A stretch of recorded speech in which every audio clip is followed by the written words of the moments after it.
ден, почитувани, ова е новото понеделничко издание на Црвена линија. Јас сум Тина. Јас сум Теја. А секако на самиот почеток веднаш со потсетување што не смеете да пропуштите вечерва на програмата на телевизија Телма. Ни за критики за градоначалничката Арсовска, откако ги стопираше проектите што ги отпочна Шилегов, но и поплаките што стигне од градоначалници од незината коалиција. Градските власти на нападите одговараат со писмени соопштенија, обвинувајќи дека Скопје е презадолжено, но се пофалија и дека ќе ја интензивираат соработката со Унгарија. Вечерва во топ тема гостуваат советниците во град Скопје, Мартин Попов од СДСМ и Стефан Андонов од ВМРО ДПМН.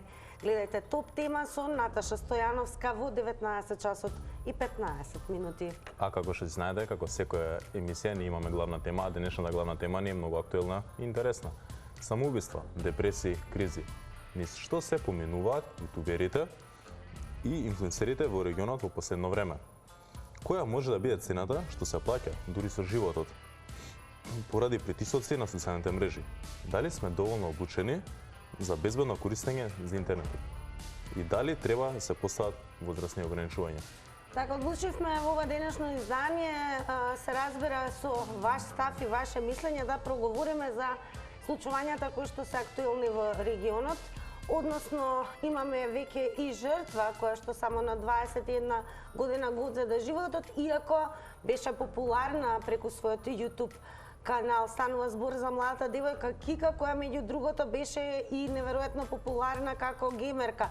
Но она што се случи е дека се повеќе се среќаваме со сајбербулинг или поточно да речеме сајбер малтретирање.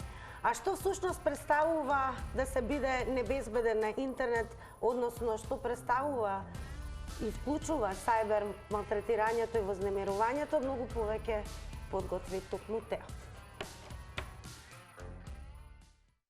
10 форми на сајбер малтретирање. Исклучување од друштвениот круг поради непоседување на нова технологија, на пример нов мобилен телефон. Намерно вознемирување и навреди преку социјалните мрежи. Постирање на приватни слики и информации на јавноста без твоја дозвола. Прогонување на социјални мрежи и постојано праќање застрашувачки пораки. Кога некој друг ќе добие пристап до вашиот профил и ќе постира во ваше име. Креирање на лажни профили на социјалните мрежи. Намерно постирање на слики и навреди со цел одреен имидж да се уништи.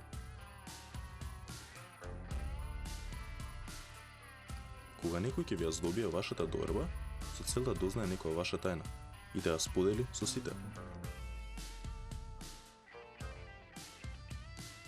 Тролање. Кога намерно ќе кажуваат навредливи работи со цел вие да избувнете и нервозно реагирате.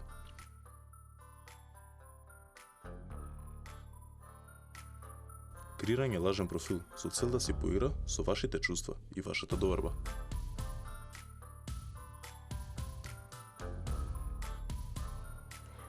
Факт е дека голем дел од нас, ако не и сите од нас, користиме голем дел од социјалните мрежи, ги следиме YouTube каналите, но можеби најголем импакт за безбедноста на корисниците има токму врз децата и тинејџерите, кои што најчесто се следбеници на јутубери, кои што и неверојатно прават голема слава, работат, заработуваат, но сепак содржините кои што ги објавуваат можат и како да бидат погрешно протолкувани, па и да предизвикаат депресија, криза и што се уште не.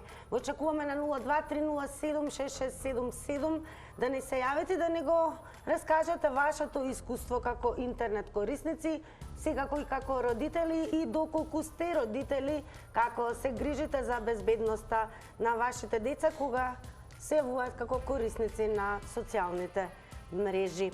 Меѓу другото, во ова денешно издание секако ќе имаме и гостувања. На почетокот на ова издание ќе ја вклучиме Лилјана Пецова Илиевска, која што воедно е и програмски директор за приватност и интернет во Импетус.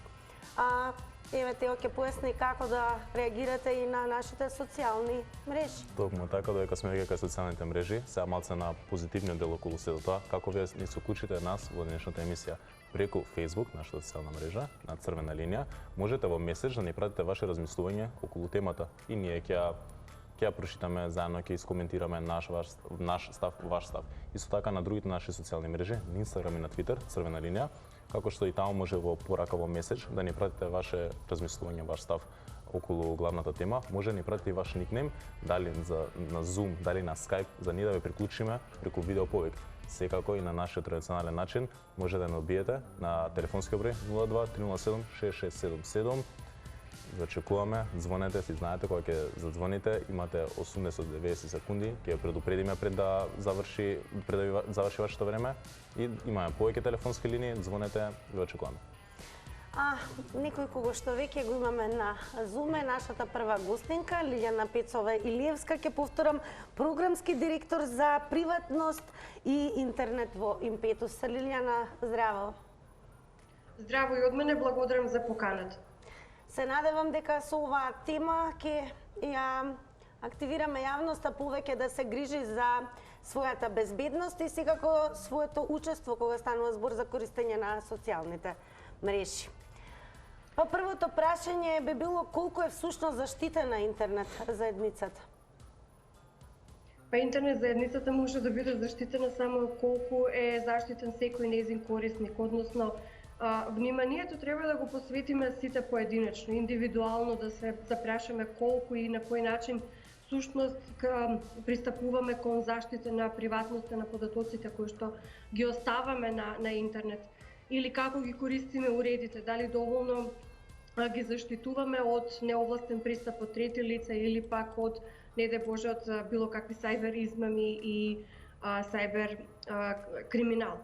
Сега, знаете како, во државата има над милион и 600.000 корисници на интернет, но над 1.200.000 корисници на Facebook, според Државниот завод за статистика. И сега статистичките податоци укажуваат на тоа дека и согласно пандемијата, и со дигитализацијата, и со зголемување и брзината на развојот на технологијата, особено овие 2-3 години навистина сме учесници, не само креатори, ами и учесници на интернет безбедноста. Секој од нас, буквално и возрастни и млади, сме затекнати, токму заради фактот што технологијата оди пребрзо напред и додека сватиме кои се новите алатки за заштита на интернет, веќе излегуваат нови измени или нови промени на поставките на социјалните мрежи. Сведоци сме дека Facebook секојдневно ги менува своите алатки, своите поставки и на тој начин не става нас, корисниците на социјалните мрежи, не става во една постојана, да речем, дилема, односно постојано да бидеме ажурирани, постојано да бидеме информирани како функционираат овие социјални мрежи. Овие 2-3 години, особено со пандемијата, се зголеми бројот на гейминг индустријата. Се зголеми бројот на геймери, значи забавната индустрија, дали тоа го предизвика веројатно затвореноста, локдаун, ковид ситуацијата кога сите бевме пред скрин или скринизам, како што е наречен во последниот период. Невозможно е да се функционира без технолошки уреди. Има една позитивна страна, се разбира, тука интернетот е една голема библиотека на информации, голема библиотека на извори, да речем, меѓутоа, од друга страна, тоа сето представува и една закана, се разбира, доколку не знаеме да ги препознаеме заканите. Јутјуберите и инфлуенсерите се една друга, би рекла, малку категорија во однос на оваа инфодемија, што ни се случуваше во изминатиот период. Тоа се луѓе или, да речем, корисници на социјалните мрежи, кои што добро знаат како функционира сето тоа и едноставно креираат своја публика. И сега, креирањето своја публика и не е така лошо, особено што, нели, доколку се работи, се разбира за содржина која што предизвикува позитивно влијание, позитивен контекст или за промоција на позитивни ситуации. Но од друга страна, знак прашање е кога и како овие инфлуенсери и јутјубери поставуваат содржина на интернет, привлекуваат голем број на публика, а се работи за или говор на омраза или пак креирање на стандарди кои што и норми кои што се разбира не се прифатени, односно не се дел од општественото нормирано живење. Да.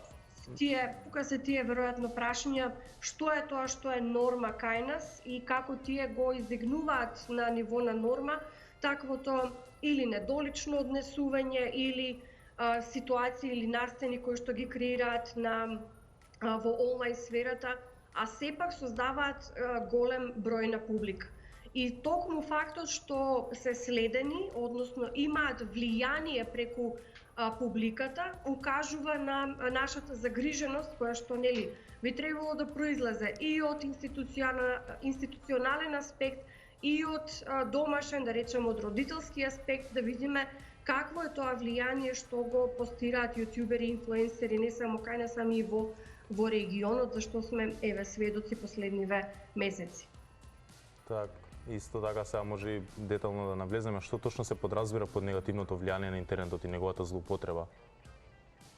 Негативното влијание е автоматски кога вие имате содржина која што е различно од онаа што е општо прифатено како норма, како стандард, не знам што и тоа да било. Ако се работи во една заедница која што е религиозна, вие не знам, ставате содржина која што е антирелигиозна или предизвикувате говор на омраза кон одредени целни групи или предизвикувате ситуации во кои што се сайбербулинг, се напаѓаат одредени лица од вашата околина. Сето тоа предизвикува големо влијание, односно е под знак прашање за тоа што пак ќе речем имаат можност за голема публика да ги следи. И тука е секогаш дилемата, односно нашиот предизвик, како да се бориме против таквите јутјубери и инфлуенсери кои што имаат голема публика, постираат недолично содржина, креираат норми кои што се неприфатливи за нас во нашето живење, нели не можеме поинаку да ги третираме, односно не можеме да имаме спротивни наративи од она со што тие се занимаваат. На кој начин би можеле да се спротивставиме за ова? Прашањето може би е реторичко, ама еве се надевам ќе слушнам и дел од вашите гости во вашата емисија како да го решиме. Од аспект што тука се и родителите, тука се и наставниците, тука се и младите, меѓутоа пак ќе речам, мислам дека е недоволно да ги врзуваме во овие три целни групи кои што се сепак само дел од воспитно-образовниот систем. Каде се и институциите и каква улога играат институциите? Во која смисла и, не знам, еве, социјално-педагошките служби од училиштата имаат конкретна улога кога таквите влијанија би биле пријавувани како механизам за пријавување во училиштата. Што се правиме ние како општество за да го надминеме сето тоа? Имавме случаи од регионот, за жал, еве, со трагична завршница. Многу малку се дискутира и се разговара на оваа тема, а ние покрај се не можеме да функционираме без лаптоп, без технологија, без уреди, без кои не се сомневам дека мора да бидат користени и во образовна смисла. Но колку сме и ние подготвени да им покажеме и на нашите деца и на нашите млади како се подготвуваат каунтер наративи или наративи за борба против ваквите негативни влијанија кои што се шират преку социјалните медиуми, имаат влијание преку младите јутјубери и инфлуенсери. Каква е нивото влијание? Може би најголемиот шок, и веќе морам да ве прекинам, најголемиот шок е што всушност жртвата е една прекрасна девојка која што наведом барем за YouTube заедницата ја има својата успешна приказна, иако имаше само 21 година, таа 5 години наназад е и геймер, има свој музички спотови, верувам дека и одлично заработувала и се добива впечаток дека всушност ништо не е како што изгледа.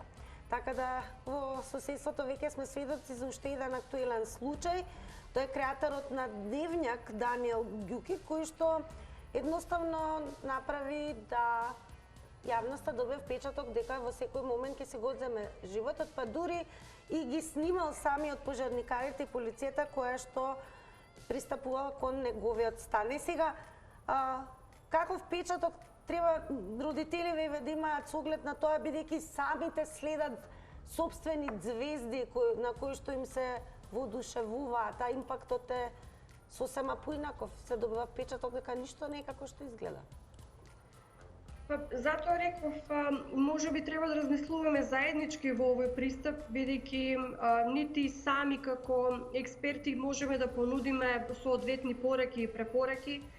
Треба тоа да произлезе во една дебата со родители, но и со не само наставници и професори. Тука се стручните лица од, па ќе речем, педагошко-психолошките служби од училиштата, кои што треба да се тие кои што ќе ги алармираат и родителите, ќе алармираат во однос на ситуацијата. Телефоните се користат и во школа и во дома. Не можеш да знаеш во кој случај и во која ситуација може да биде злоупотребено. Ова се случаеви кои што, да, ги спомнавте ситуациите од регионот, се работи за исклучителни инфлуенсери и познати лица меѓу младите, меѓутоа и колку возрастните се запознати со сето ова, колку ние успеваме да навлеземе во она за што е заинтересирано нашето дете или го оставаме настрана. Тоа веројатно е прашање индивидуално за секого и секој родител знае точно до каде и што е запознат, нели, во однос на сопственото дете. Меѓутоа, овие, да речем, инфлуенсери и јутјубери се млади лица кои што добиваат на внимание, добиваат голема публика. Медиумите почнуваат се повеќе како медиумска заедница, значи се третираат како посебни медиуми наспроти, нели, значењето на зборот медиум. Стануваат медиуми за младите лица и за младите луѓе, стануваат извор на информации и, би рекла, во некоја ситуација извор на инспирација понекогаш, не дај Боже за негативните ситуации. Меѓутоа, не ни можеме да следиме постојано што се објавува кај нив на таквите профили. И за жал, негде некогаш некој ќе посегне по својот живот, сакајќи да имитира или да е негативно инспириран од сите овие ситуации. Лилјана, благодарам што одвоивте време да бидете повторно во Црвена линија. Ова е тема со која секако сега ќе открием, ќе зборуваме нешто подоцна и со стручен психолог, психотерапевт. Благодарам и што одвоивте време токму да проговориме за нешто што може би недоволно се зборува, а случувањата имаат. Супер, баш ви благодарам, ќе следам до крај да видам што ќе се каже. Ние секако одиме со првиот гледач во ова денешно издание. Добро вечер. Ало, добро вечер. Добро вечер. Вака размислуват господин Јуво од Македонски Бруд за завршена гимназија пред 40 години. Господа водители, дали знаете колкав процент од македонското население не користат социјални мрежи? Јас ќе ви дам транспарентен и ќе кажам дека немам користене, не планирам социјални мрежи да користам, нити YouTube, нити останатите. Меѓутоа, за депресија ке младите, за кризи, и да не споминам тоа првото од крај далеко да е, самоубиства да е с краја, влијаат и многу други фактори. Покрај социјалните мрежи, она што го толкуваш експертот, влијаат најмногу кризата. Проблемите во државата, младите се раѓаат сега со посмоделение завршено, така ние народски во речието кажуваме. Че не можат да ги поднесат условите и се оддаваат на следење на како и ни стил след на социјалните мрежи. Ете, за жал се дешаваат и негативни работи, како со примерот што го акцентиравте во Србија.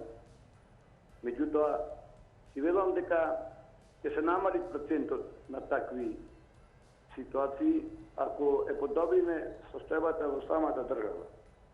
Очекувам малку дефокус наредниве денови да одреде број на пратеници од позицијата се освестат да поднесат оставка и да ја спасиме.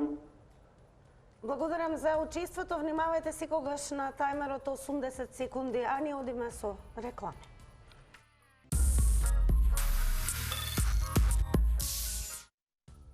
Ова е вториот дел на Црвена линија. Зборуваме за сајбер малтретирањето и секако за кризите, депресиите, па дури и самоубиствата меѓу познатите јутубери и инфлуенсери, односно ништо се поменуваат кога стануваат дел од интернет заедницата. Веќе имаме и гледач. Добро вечер. Здраво, здраво. Добро вечер. Да. Повелете. Се слушаме? Да. Повелете. Добро вечер. Гледач од Прилеп. Значи вака се, па колку време имам за зборување? 81 секунда. Од сега.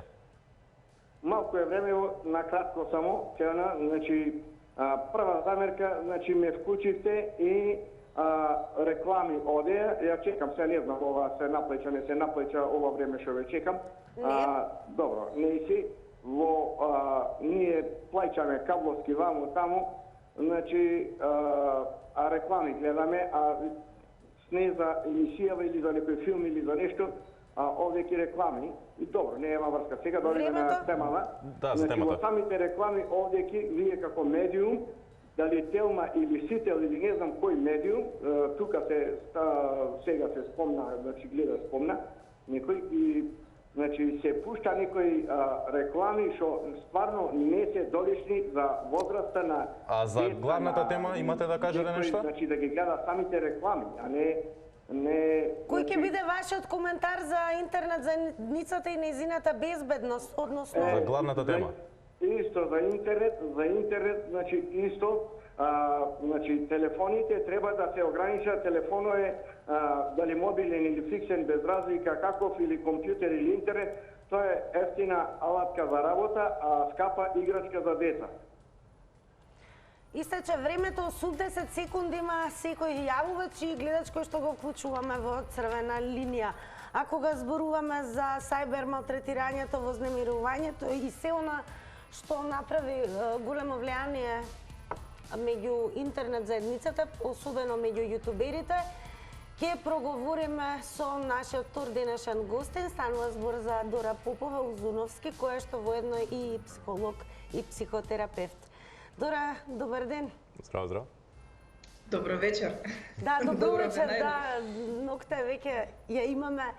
Па, сепак ова е една мощна, сериозна тема, која што може би има почеток, но нема крај. Па првото прашање, кој е вашиот личен став околу последните случувања во регионот, со оглед на тоа што работите како психолог и психотерапевт? Јас морам да кажам искрено прво дека пред да се случи ова, во однос на тоа нели што се случи во Република Србија, не бев, мислам, во текст со тие јутјубери, со тие ликови не ми беа ниту познати. И после, нели, кога почна некако да се прави една поголема фама околу сето тоа, околу самоубиството на една од јутјуберките, почнав малку да истражувам повеќе околу таа тема. Меѓутоа, сето она што се случи, сметам дека е веќе доволен знак, показател дека можеби треба да се бара некое системско решение во тоа како нели и родителите, и наставниците, и сите ние другите останати би можеле да направиме една контрола врз тоа што следат децата и тинеџерите нели на YouTube, на интернет, како нели овакво тие се заштитени, колку не се заштитени, бидејќи нели поврзано со тоа и кај нас.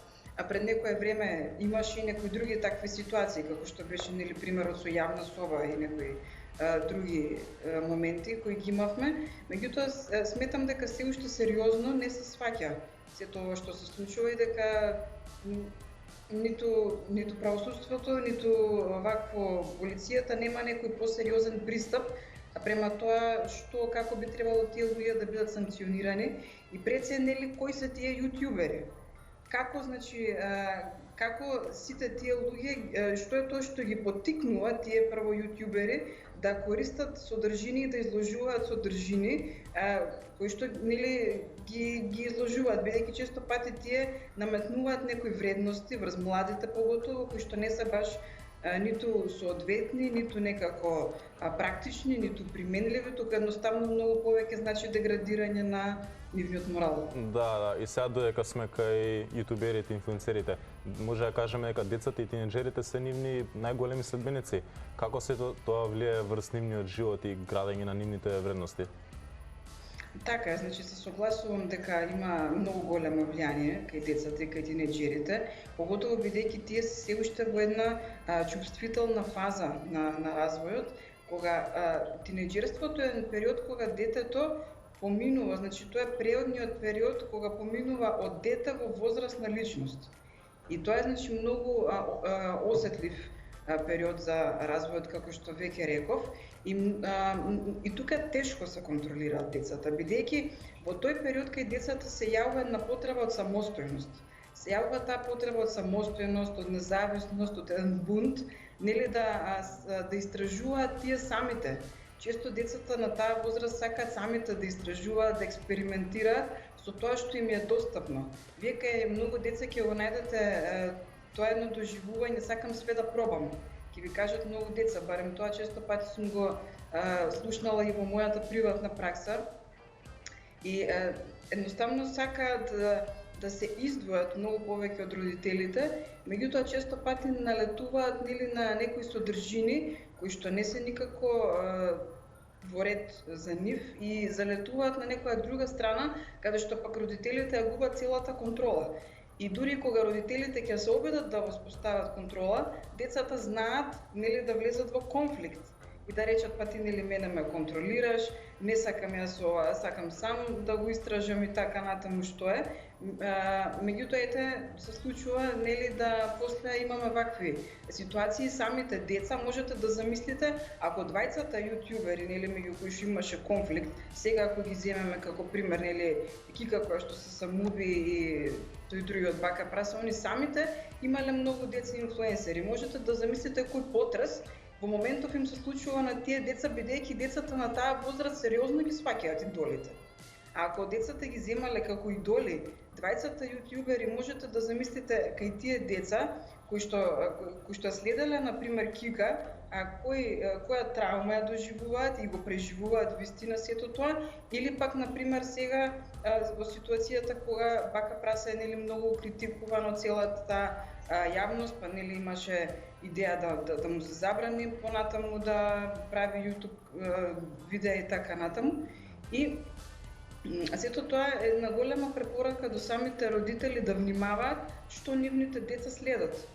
Меѓутоа се сложувам дека треба посистемски да биде решението и да им се објасни на децата, бидејќи на таа возраст не е лесно секој пат да се излезе со тинеџер на крај. Така, што веќе се спомна и системските вредности, доволно да се укаже дека низ вашето искуство и она што може би го прават земји како Кина, може би државата треба да одговори, односно барем да постои некоја регулатива колку време и што треба да гледаат деца на одредена возраст, кога е интернетот особено во прашање.